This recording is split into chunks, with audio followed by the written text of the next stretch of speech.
Hello friends, welcome to online study bytes. मैं हूं प्रतीक्षा आचार्य और महान व्यक्तित्व कक्षा 6 यूपी एससीईआरटी की बुक को हम पढ़ रहे हैं और कंप्लीट पढ़ेंगे। तो दो दो करके चैप्टर अपलोड किए जा रहे हैं, तो आप सभी वीडियो ज़रूर देखें। प्लेलिस्ट बना दी गई है महान व्यक्तित्व की, डिस्क्रिप्शन में लिंक है, तो आप उसको ज़रूर देखें। और वीडियो अच्छा लगे तो प्लीज़ लाइक एंड शेयर ज़रूर करिएगा। और चैनल को सब्सक्राइब नहीं किया है तो सब्सक्राइब कर लीजिए, क्योंकि यूपी टेट और सुपर टेट से संबंधित काफ़ी सारे वीडियोज़ और नोट्स आपको यहाँ पर प्रोवाइड होने वाले हैं। तो चैप्टर 7 है हमारा एकलव्य। एक पेड़ पर कुछ बच्चों को सिंदूर जैसा लाल एक फल लटकता हुआ दिखाई पड़ा और सभी बालक उसे पाने के लिए चेष्टा करने लगे, किंतु फल इतनी ऊंचाई पर था कि किसी प्रकार हाथ नहीं लगा। उन्हीं में से एक बालक बोला, तुम लोग व्यर्थ क्यों समय बर्बाद कर रहे हो? तीर तो हाथ में है, क्यों नहीं गिरा लेते? बात कहते ही तीरों की बौछार होने लगी और किसी का भी तीर फल पर नहीं लगा। पेड़ में भी तीरों का समूह धंसकर लटकने लगा। वह बालक खड़ा खड़ा सारा तमाशा देखता रहा। अंत में उस बालक ने एक तीर तानकर चलाया और पका फल टप से जमीन पर गिर पड़ा। इससे टोली में उसकी धाक जम गई। और बच्चों, आप जानते हो कि वह बालक कौन था? वह बालक एकलव्य था। हस्तिनापुर के निकट वन में एक बस्ती का सरदार हिरण्यधेनु था। इसका प्रभाव अधिक था, इसीलिए समूह के लोग उन्हें राजा कहा करते थे और एकलव्य उन्हीं का पुत्र था। एकलव्य ने मन लगाकर अभ्यास करना आरंभ किया। दिन दिन भर जंगल में सूक्ष्म निशानों पर तीर चलाने का अभ्यास किया करता था और कुछ दिनों बाद तीर चलाने में उसकी बराबरी करने वाला हस्तिनापुर के आसपास कोई रह नहीं गया। एकलव्य और भी अधिक निपुणता प्राप्त करना चाहता था, परंतु कोई साधन दिखाई न देता था।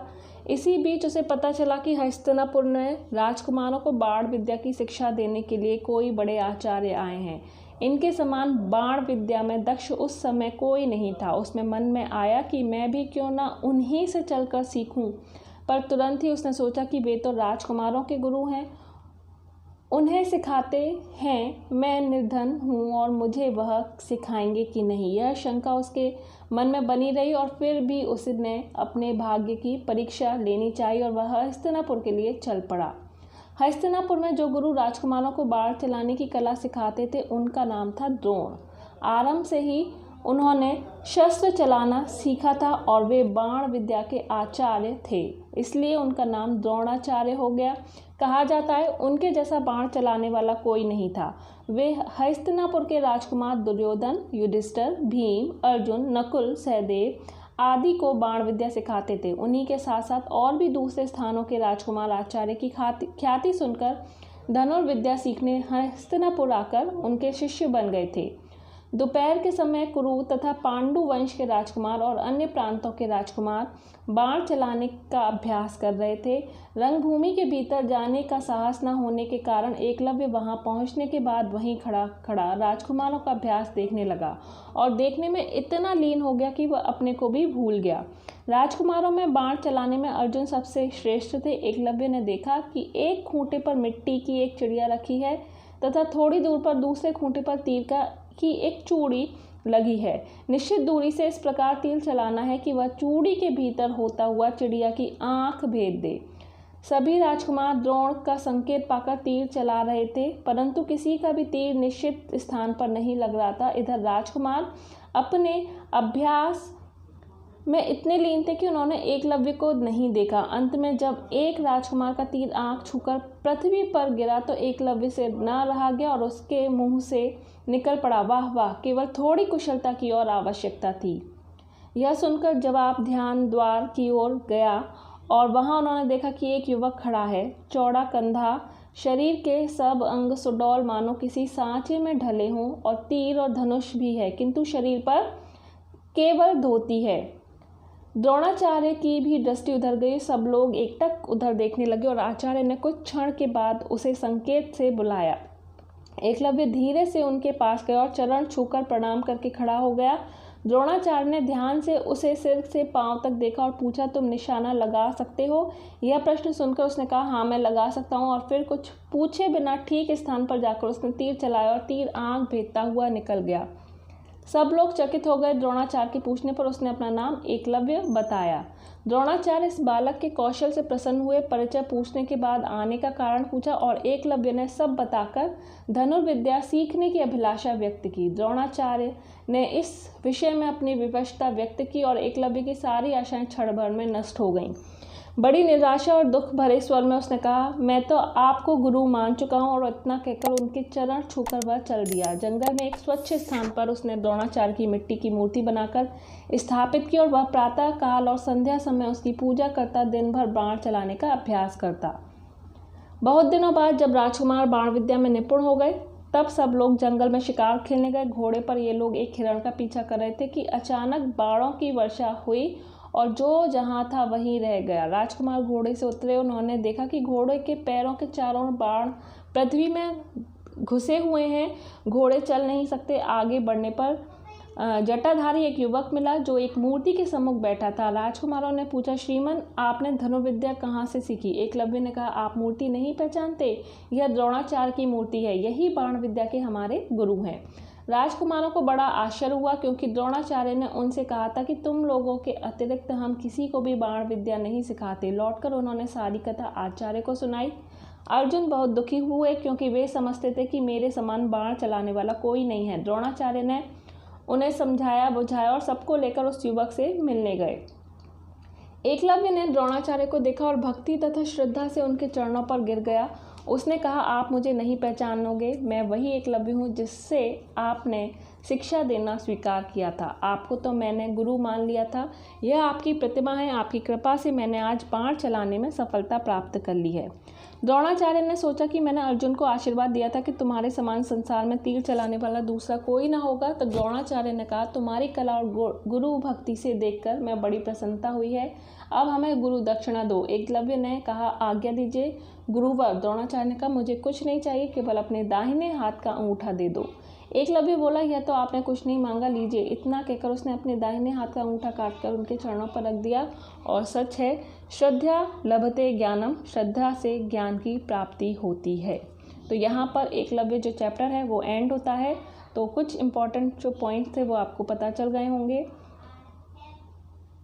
तो चलिए आगे बढ़ते हैं नेक्स्ट चैप्टर की ओर, उसे भी कंप्लीट कर लेते हैं। भारत के महान चिकित्सक सुश्रुत और चरक। तो सृष्टि के आरंभ से ही मानव अपनी आयु तथा अपने स्वास्थ्य के प्रति सचेत रहा है। समय समय पर विशिष्ट व्यक्तियों को जिन वस्तुओं से कोई अनुभव हुआ, उन सिद्धांतों के संकलन से ऐसे ग्रंथों का निर्माण हुआ जो मानव के स्वास्थ्य के लिए कल्याणकारी सिद्ध हुए। आयुर्वेद भी ऐसी ही एक प्राचीन चिकित्सा पद्धति है जिसमें स्वास्थ्य संबंधी सिद्धांतों की जानकारियाँ दी गईं। आयु संबंधी प्रत्येक जानने योग्य ज्ञान वेद को आयुर्वेद कहते हैं। आयुर्वेद संबंधी सिद्धांतों का क्रमबद्ध संकलन कर ऋषियों ने अनेक संहिताओं का निर्माण किया है। इन संहिताओं में सुश्रुत संहिता, शल्य तंत्र प्रधान और चरक संहिता काय चिकित्सक प्रधान ग्रंथ है। तो मोस्ट इम्पॉर्टेंट है, याद रखिए। जो सुश्रुत संहिता है वो शल्य तंत्र से संबंधित है और जो चरक संहिता है वो काय चिकित्सा से संबंधित है। तो काय चिकित्सा से संबंधित कौन सा ग्रंथ है, अगर क्वेश्चन आए तो चरक संहिता लिखेंगे, और शल्य तंत्र से संबंधित आए तो सुश्रुत संहिता लिखेंगे। इन ग्रंथों के रचयिता क्रमशः सुश्रुत संहिता के हैं और चरक संहिता के हैं। उनके समय में ना आज जैसी प्रयोगशालाएं थी, न यंत्र और ना ही चिकित्सा सुविधाएं थी। अपने ज्ञान और अनुभव से उन्होंने चिकित्सा के क्षेत्र में ऐसे उल्लेखनीय कार्य किए जिनकी नींव पर आज का चिकित्सा विज्ञान सुदृढ़ता से खड़ा है। आइए चिकित्सा के क्षेत्र में पथ प्रदर्शक माने जाने वाले ऐसे ही दो महान चिकित्सकों के बारे में जान लेते हैं। पहले हम बात करेंगे सुश्रुत की। मध्यरात्रि का समय था, किसी के जोर से दरवाजा खटखटाने से सुश्रुत की नींद खुल गई। बाहर कौन है, वृद्ध चिकित्सक ने पूछा। फिर दीवार से जलती हुई मशाल उतारी और दरवाजे पर जा पहुंचे। मैं एक यात्री हूँ, किसी ने पीड़ा भरे स्वर में उत्तर दिया। मेरे साथ दुर्घटना घट गई है, मुझे आपके उपचार की आवश्यकता है। यह सुनकर सुश्रुत ने दरवाजा खोला। सामने एक आदमी झुका हुआ खड़ा था और उसकी आंख से आंसू बह रहे थे और कटी नाक से खून। सुश्रुत ने कहा, उठो बेटा, भीतर आओ, सब ठीक हो जाएगा, अब शांत हो जाओ। वह अजनबी को एक साफ सुथरे कमरे में ले गए। शल्य चिकित्सा के उपकरण दीवारों पर टंगे हुए थे। उन्होंने बिस्तर खोला और उस अजनबी से बैठने के लिए कहा। फिर उसे अपना चोंगा उतारने और दवा मिले पानी से मुंह धोने के लिए कहा। चिकित्सक ने अजनबी को एक गिलास में कुछ द्रव्य पीने को दिया और स्वयं शल्य चिकित्सा की तैयारी करने लगे। तो बगीचे से एक बड़ा सा पत्ता लेकर उन्होंने अजनबी की नाक नापी और उसके बाद दीवार से एक चाकू और चिमटी लेकर उन्होंने आग की लौ में गर्म किया। उसी गर्म चाकू से अजनबी के गाल से कुछ मांस काटा और आदमी कराहा, लेकिन उसकी अनुभूतियां नशीली द्रव्य पीने से कुछ कम हो गई थीं। गाल पर पट्टी बांधकर सुश्रुत ने बड़ी सावधानी से अजनबी की नाक में 2 नलिकाएं डाली। गाल से काटा हुआ मांस और दवाइयां नाक पर लगाकर उसे पुनः आकार दे दिया। फिर नाक पर घुघुती व लाल चंदन का महीन बुरादा छिड़क कर हल्दी का रस लगा दिया और पट्टी बांध दी। अंत में सुश्रुत ने उस अजनबी को दवाइयों और बूटियों की सूची दी जो उसे नियमित रूप से लेनी थी और उससे कुछ सप्ताह बाद वापस आने को कहा जिससे वह उसे देख सकें। आज से 2500 वर्ष पूर्व सुश्रुत ने जो किया था उसी का विकसित रूप आज ही प्लास्टिक सर्जरी। तो प्लास्टिक सर्जरी का जन्मदाता या पिता और फादर ऑफ प्लास्टिक सर्जरी किसे कहा जाता है, ध्यान रखिएगा, सुश्रुत को कहा जाता है। सुश्रुत को पूरे संसार में आज भी प्लास्टिक सर्जरी का जनक कहा जाता है। सुश्रुत का जन्म 600 वर्ष ईसा पूर्व हुआ। वह वैदिक ऋषि विश्वामित्र के वंशज थे। उन्होंने वैद्य और शल्य चिकित्सा का ज्ञान वाराणसी में दिवोदास धन्वंतरी के आश्रम में प्राप्त किया था। वे पहले चिकित्सक थे जिन्होंने इस शल्य क्रिया का प्रचार किया और जिसे आज सिजेरियन ऑपरेशन कहते हैं। वह मूत्र नलिका में पाए जाने वाले पत्थर निकालने में, टूटी हड्डियों को जोड़ने में, मोतियाबिंद की शल्य चिकित्सा में दक्ष थे।